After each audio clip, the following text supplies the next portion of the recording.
ఇక నా జీవితంలో అన్నింటికంటే పెద్ద తప్పు ఏంటంటే నేను మా అన్నయ్యను రెండో పెళ్లి చేసుకోవడానికి బలవంతం పెట్టాను.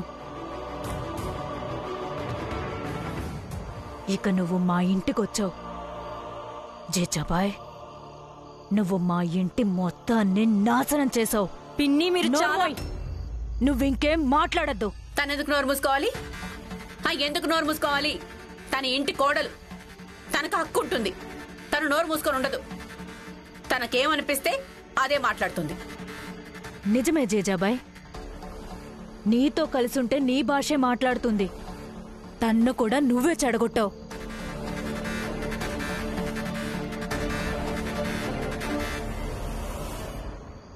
నాతో కలిసా? నాతో కలిసి అంటే అర్థమేంటి? ఇంతవరకు నా నిజ స్వరూపాన్ని చూపించలేదు. లేదంటే మీకు చూపించుండేదాన్ని. అవునా? చూపించేదానివా? నాకా? చూపించు, నేనిక్కడే నిలబడి ఉంటాను. చూపించు. చాలేలండి. వెళ్ళను. ఈ రోజు నువ్వు నాకు చూపించాలి. నేను కూడా చూస్తాను. మా ఇంటి కోడలు నాకు ఏం చూపించాలని అనుకుంటుందో నేను చూస్తాను. చూపించు, చూపించు. ఏం చూపించాలనుకుంటుందో అంటే, ఏ రోజు నాకు బుర్రగా తిరిగిపోతుందో ఆ రోజు మిమ్మల్ని ఇంట్లోంచి గెంటేస్తాను చిటికెలో. నా ఇంట్లోంచే నువ్వు నన్ను గెంటేస్తావా? సరే, ఈ రోజు నన్ను నువ్వు గెంటేసి చూపించు. మీరు నన్ను అనవసరంగా రెచ్చగొట్టకండి. గెంటేసి చూపించు, నేను కూడా చూస్తాను. రా, నన్ను గెంటేసి చూపించు. చూపించు. మీకు రోజులు దగ్గర పడ్డాయి అనిపిస్తోంది. ఇంట్లోంచి బయటకెళ్ళండి. జీజాబాయ్, అత్తయ్య వదులు నన్ను. గారిని వదిలేయండి. జీజాబాయ్, నన్ను వదులు. నడవండి.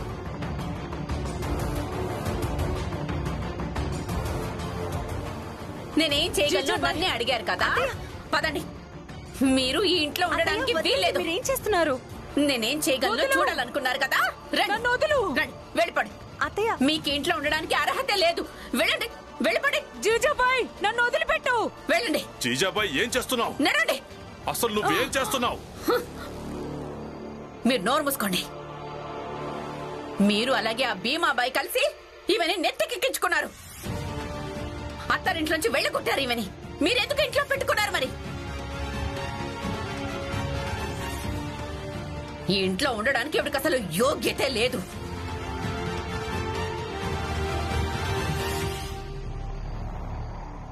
అడిగారు కదా నేనేం చేయగలను అని. ఇప్పుడే చూపిస్తాను. ఇంట్లోంచి వెళ్ళిపో.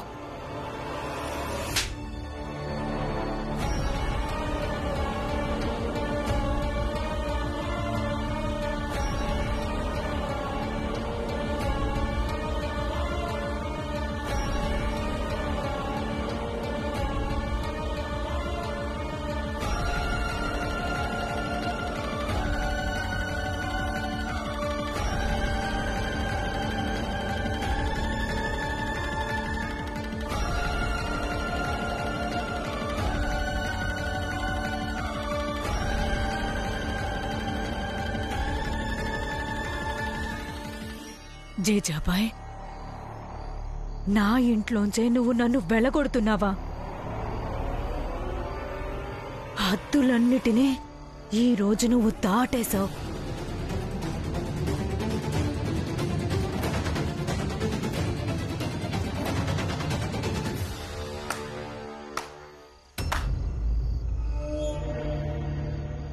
ఈరోజు మేము మొదటిసారి చూసాం ఇంటి ఆడపడుచు ఇంటి కోడల్నే చెంపదెబ్బ కొట్టడం, అది కూడా బజార్లో అందరి ముందే. బాగుంది రామ్జీ, బాగుంది. అరే, ఇది భీమ్రావు ఇల్లు హితేష్ అన్నా. ఇక్కడ ఏమైనా జరుగుతుంది. నువ్వన్నది పూర్తిగా నిజమే జోకు అన్నా. ఈ ఇల్లు కేవలం భీమ్రావుదే. తనే ఈ ఇంట్లో ఉంటున్నాడు. మిగతా వాళ్ళందరూ పేరుకే ఉంటున్నారు.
జీజాబాయ్, నువ్వు మీరాతో అలా గొడవ పెట్టుకోకుండా ఉండాల్సింది. మామయ్య పిన్ని కూడా అత్తయ్యతో గొడవ పెట్టుకుంది. ఇదంతా అత్తయ్య ఒక్కతే చేయలేదు. ఆ,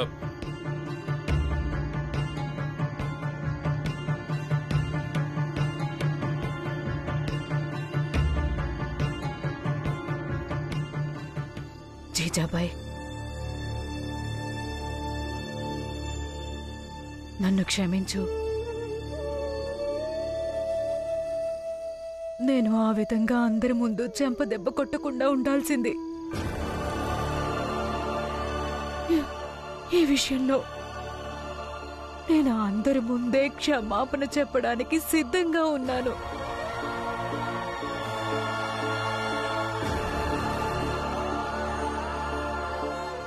కానీ జీజాబాయ్, ఇది నా ఇల్లు కూడా. నా ఇంట్లోంచే అందరి ముందు నన్ను మెడపెట్టి బయటికి గెంటేస్తున్నావు. నాకున్న మర్యాద మొత్తం ఈ రోజు మంట కలిపేశావు. ఇలా చేయడానికి ముందు నువ్వు ఒక్కసారైనా ఆలోచించుండాల్సింది. నువ్వు ఎవరో, అలాగే నేనెవరో.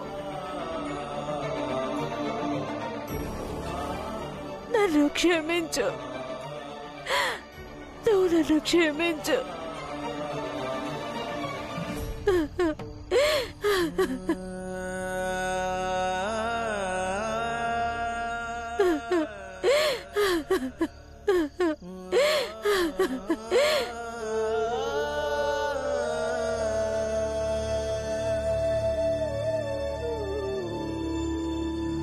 కేవలం తెల్లారనివ్వండి. ఈ చెంప దెబ్బకి నేను ప్రతీకారం తీర్చుకునే తీరుతాను.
నాన్న, మీరా, అత్తయ్య, మీరా, అత్తయ్య, మీరా, మీరా, అత్తయ్య ఎలా పడిపోయారు?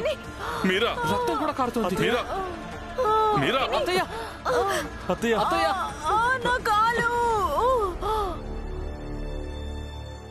నిన్న రాత్రి ప్రతీకారం నెరవేరింది వదినా. ఇలా తోసేయడం నాకు ముందు కూడా తెలుసు. దీంతో మీరేం చనిపోరు, కానీ మీరిప్పుడు ఇంకా నిస్సహాయురాలైపోతారు. అలాగే ఇక నుంచి మీ బాధ్యత నేను కాదు, ఇప్పుడు భీమ్ ఇంకా రమ చూసుకుంటారు. మీరా లేపి బల మీద కూర్చోబెట్టండి. అలాగే నాన్న. త్వరగా వదినా, వదినా, ఏమైంది వదినా? తొందరగా బల మీద కూర్చోబెట్టండి. త్వరగా. వదిన ఆసుపత్రికి తీసుకెళ్ళాలి. పదండి, తొందరగా పదండి. నువ్వు అన్నది నిజమే, వెళ్ళిపో. నువ్వు తొందరగా జట్కబండి తీసుకురా. నెమ్మదిగా. అయ్యో వదిన లేపండి, నేను డబ్బులు తీసుకొని వస్తాను. మీరా, మెల్లగా మెల్లగా. అత్తయ్య స్వయంగా డబ్బులు తీసుకొస్తానని చెప్పింది. అత్తయ్యకి ఏమైంది? మెల్లగా. నాన్న, జట్కా బండి వచ్చింది. లేపు బాబు, లేపు, త్వరగా లేపు. మెల్లిగా లేపు.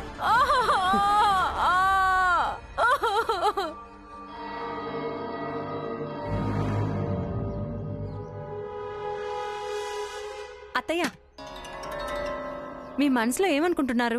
నాకు కూడా చెప్పొచ్చు కదా. చెప్పండి, మీకు మీరే డబ్బులు తీసుకెళ్ళడానికి వచ్చారా? అది కూడా ఆ ముసలి దానికోసం. ఖచ్చితంగా ఏదో విషయం ఉంది అత్తయ్య, చెప్పండి. విషయం ఉంది.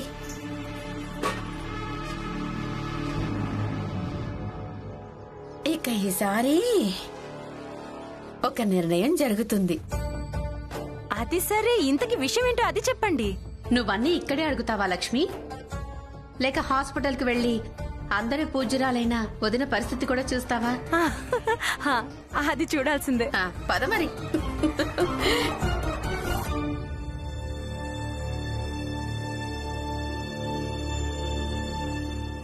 డాక్టర్ ఏమన్నాడు? నాన్న, మంచి విషయం ఏమిటంటే అత్తయ్య ఎముకలేవి విరగలేదు. నిజమే, కోలుకోవడానికి కొంచెం సమయం పడుతుంది, కానీ అత్తయ్యని చాలా జాగ్రత్తగా చూసుకోవాల్సి ఉంటుంది. అత్తయ్యను మేము చూడొచ్చా? ఆ డాక్టర్ కాసేపటి తర్వాత చూడొచ్చన్నారు. నాన్న, డాక్టర్ ఏమన్నారంటే ఒకవేళ ఫీజు జమ చేస్తే గనక అత్తయ్యని త్వరగా ఇంటికి తీసుకెళ్లొచ్చన్నారు. పదరాంజీ, డబ్బు ఏర్పాటు చేసుకుని వద్దాం. అంత అవసరమేం లేదు. ఆసుపత్రికి వచ్చామంటే డాక్టర్ గారు ఎలాగో డబ్బులు తీసుకుంటారు. డబ్బులు నేను తీసుకొచ్చాను, వెళ్ళి జమ చేద్దాం.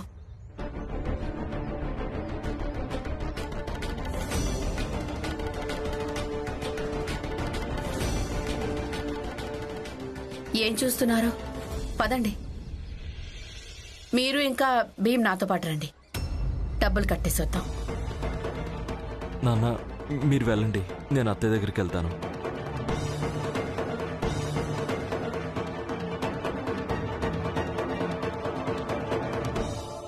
రమా, నాతో పాటు బయటికి పద, నీతో కొంచెం మాట్లాడాలి.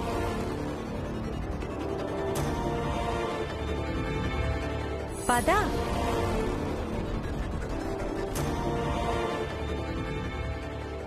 ఈరోజు అమ్మకి లక్ష్మికి ఏమైంది? వీళ్ళిద్దరూ కలిసి ఏదైనా రాద్ధాంతా సృష్టిస్తారేమో. ప్రచండదేవ్ గారు, ఆ భీమ్రావు చాలా తెలివైనవాడు. నేను మీకు చెప్పానా, ఎప్పుడు ప్రతిసారి సరిగ్గా సమయానికి వాడు ఏదో ఒక ఉపాయం చేసి తప్పించుకుంటాడు.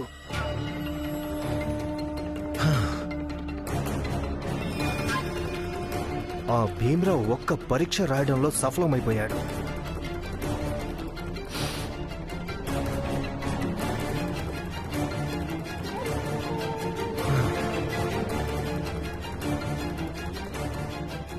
అయినా ఏం పర్వాలేదు. ఈరోజు మళ్ళీ వాడికి పరీక్ష ఉంది. ఇక ఈరోజు మనం వాణ్ణి ఆపగలం. వద్దు నరోత్తం, ఆ భీమ్రావు ఆగిపోలేడు. వాడు శుద్ధీకరణ నుంచి తప్పించుకున్నాడు, బలప్రయోగం నుంచి తప్పించుకున్నాడు. ఇంకేదైనా మార్గం వెతకాల్సి ఉంటుంది. అంటే లేదు లేదు ప్రచండదేవ్ గారు, నాకు అర్థం కాలేదు. ఏంటి? ఒకవేళ దారిలో వెళ్లే వాళ్లను ఆపలేకపోతే ఆ దారిని మోసిపారేయి. మనం భీమ్రావును ఎలాగూ అంతం చెయ్యలేము. అందుకే మనం ఆ దారిని అంతం చెయ్యాల్సి ఉంటుంది. అసలు దారే లేకుంటే ఇక భీమ్రావు దాని మీద ముందుకెలా వెళ్తాడు? చెప్పు రమా, నువ్వు పిన్ని కోసం ఏం చేయగలవు? నిన్నే చెప్పు, నేను కేవలం ఇదే తెలుసుకోవాలనుకుంటున్నాను. ఏవైనా చెయ్యగలను. కేవలం పిన్ని కోసమే కాదు, ఇంట్లో ఉన్న ప్రతి ఒక్కరి కోసం చేస్తాను. ఇంట్లో వాళ్ళు నన్ను అర్థం చేసుకున్నా చేసుకోకపోయినా సరే. ఇది వినడం సంతోషంగా ఉంది. ఇక నువ్వు నీ మాట మీద నిలబడి ఉండు చాలు. లేదంటే నీ భర్త మీద ఒట్టు.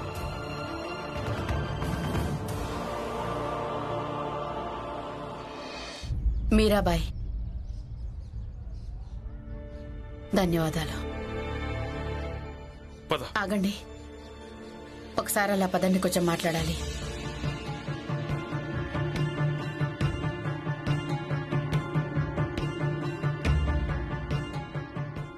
చెప్పు. ఇదే చివరిసారి అవుతుంది మీరు నేను వదినకేదైనా సహాయం చేయడం. ఇక నుంచి వదినని భీమ్ చూసుకుంటాడు.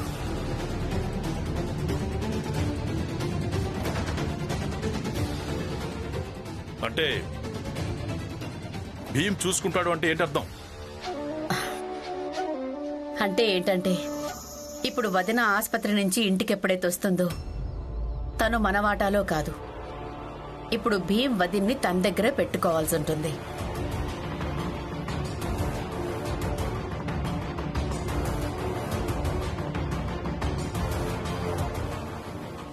అలా జరగదు.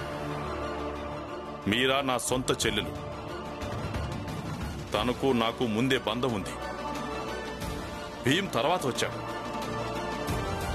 అందుకే భీమ్ కంటే ముందు నాకే బాధ్యత ఉంటుంది. ఇక నువ్వు నా భార్యవు అంటే నీకు కూడా బాధ్యత ఉంటుంది. అన్నట్లు జీజాబాయ్, నేను చెప్పే మాట ఒకటి జాగ్రత్తగా విను. నేను బ్రతుకున్నంత వరకు మీరా నాతోనే ఉంటుంది. సరే, అయితే నేను ఇంకా లక్ష్మి మామ పుట్టిళ్ళకెళ్ళిపోతాం. ఎందుకంటే మీ నిస్సహాయరాలైన జబ్బపడ్డ చెల్లిని మేం మా దగ్గర పెట్టుకోలేము. ఎందుకంటే ఒకవేళ ఆమెకి ఏదైనా జరిగితే మేం జాగ్రత్తగా చూసుకోలేదు అంటారు. లేదా ఒకవేళ జాగ్రత్తగానే చూసుకున్నా కూడా అయినా తను ఆరోపణ చేస్తూనే ఉంటే మీరు మళ్ళీ నన్నే మాటలంటారు. దానికంటే నయం వదిన భీమ్ దగ్గర ఉండడమే మంచిది. ఎలాగో ఆవిడకి మన దగ్గర ఉండడం ఇష్టం లేదు కదా. ఆవిడకి రమ ఇంకా భీమ్ దగ్గర ఉండడమే ఎక్కువ ఇష్టం. తనకు ఏదైనా ఇష్టం ఉండొచ్చు. మీరా నా దగ్గరే ఉంటుంది. ఇక ఇదే నా చివరి నిర్ణయం. ఏ నిర్ణయం తీసుకుంటారో మీరు తీసుకోండి, కానీ తొందరపాటుతో కాదు. బాగా ఆలోచించి తీసుకోండి. మీ నిర్ణయం కోసం నేను బయట ఎదురు చూస్తూ ఉంటాను.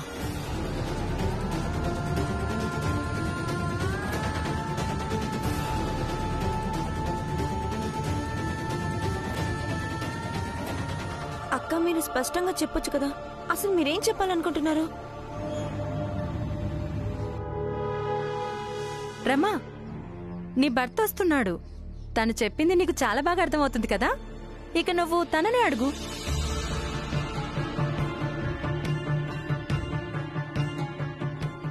వదిన ఏమంటోంది? మిమ్మల్ని అడగమని తను కూడా అదే అంటుంది. ఏమైంది? రమా, వీళ్ళేం కోరుకుంటున్నారంటే ఇక నుంచి అత్తయ్యను మనం మన దగ్గర పెట్టుకోవాలని. మన వాటాలు.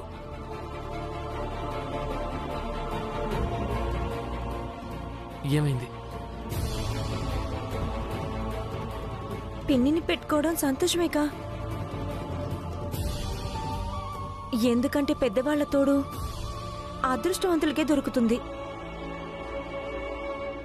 కానీ పిన్ని బాగోగులు చూడ్డం కోసం మన దగ్గర ఉన్నదానితో అంత బాగా చూసుకోలేం కదా. అదే ఆనంద్ బావ మామయ్య చూసుకున్నట్టుగా. పిన్ని వాళ్ళ దగ్గరుంటే తన వైద్యం మందులు అన్ని తేలిగ్గా అయిపోతుంది. ఎందుకంటే ఇప్పుడు మనకంటే వాళ్ళ పరిస్థితి బాగుంది. మామయ్యకు పెన్షన్ వస్తుంది, మీరిచ్చిన ఉద్యోగం ఉంది, ఆనంద్ బావ కూడా పనిచేస్తున్నాడు.